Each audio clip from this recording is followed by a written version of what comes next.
Mark Cuban responded for the first time since DeAndre Jordan reneged on his verbal agreement with the Mavs to re-sign with the Clippers. Dear Mavs fans, there will be a time when I detail everything.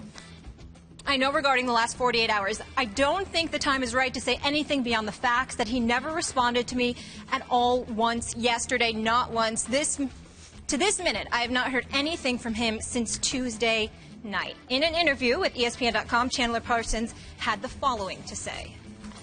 He wasn't ready to be a franchise player. He was scared. He was scared to take the next step in his career. There was no other reason other than that. He was comfortable and has friendships there. How you make a business decision like that is beyond me. How you ignore an owner like Mark, who is in your hometown just waiting for a chance to talk to you, is beyond me. Doc Rivers also chiming in on the situation with a very different sentiment. Essentially, he said this. It's fine that DeAndre's agent handled the call. That's why you hire reps. So we've heard from both sides now at this point. Will, yes. What do you think of DeAndre? Now let's hear from Will. Yes. You've heard from now. Doc. You've heard from Mark. Now let's hear from Will. I got to wipe the smile off my face because I really don't feel very happy about this. I think over the last 3 days, DeAndre Jordan has revealed a total lack of character and a total lack of integrity. Now, I want to be transparent and honest with everybody here.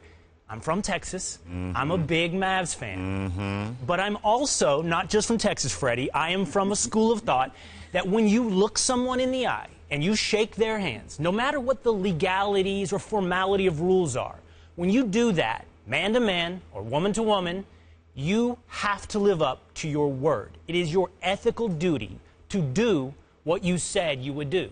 And DeAndre Jordan not only did that, if he hadn't already convinced us of his lack of character, he couldn't even call or text or respond to Mark Cuban when he decided he had changed his mind. There is no ethical defense of his behavior. You want this? Of course I do. You know, he should have called Mark Cuban. I'm completely with you on that. I think there's a way to handle something when you gave a verbal agreement of 4 years, $80 million to go to the Dallas Mavericks. I'm not against DeAndre Jordan changing his mind. I don't like the fact that he did not contact somebody. I don't care if you had to have your agent in the room with you. I think there has to be a certain stand when it comes to that. I'm with you on that one.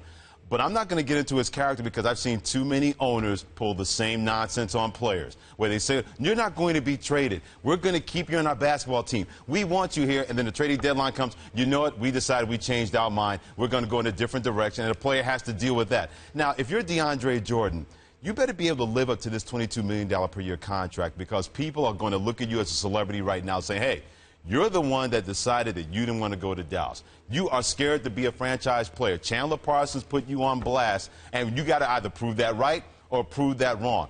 But it didn't change anything for me with DeAndre Jordan because I've seen this happen in the NBA, in the NFL, and in Major League Baseball, and I've seen with owners doing this, I've seen with coaches do this, and general managers. Do I like it? No, I don't like it. I think you should, you're right, Will, that you should have something there to say if you give somebody your word, you own up to your word. But because I've seen owners cry wolf in loyalty situations, nothing against Mark Cuban, nothing against Dallas, but you can't all of a sudden say, how dare you do something like that when we've seen that happen time and time again in the NBA from owners like Mark Cuban who have said one thing and have done something completely different. And I think my issue here is trading in absolutes about DeAndre Jordan. I mean, I think even on Twitter you said this is the destruction of his character. And I would argue that this is also part of a construction that we have about like what it means to be a man and how like if you're too sensitive and you're not paying attention to what you feel inside, that is a bad thing in our society. I think DeAndre Jordan did the right thing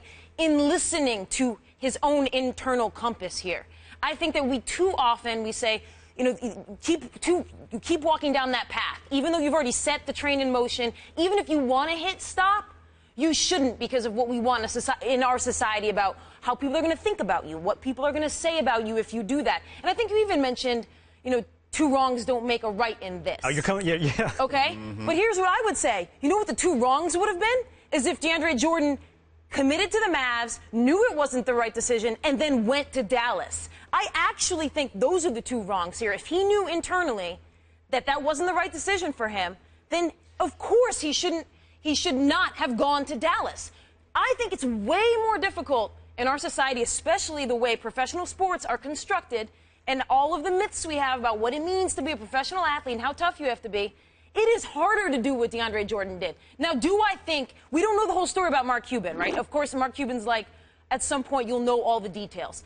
If it is that nobody called him, none of DJ's reps called him, nobody talked to Mark Cuban, I can't defend that. But DeAndre Jordan changing his mind and saying that's the total destruction of his character makes zero sense to me.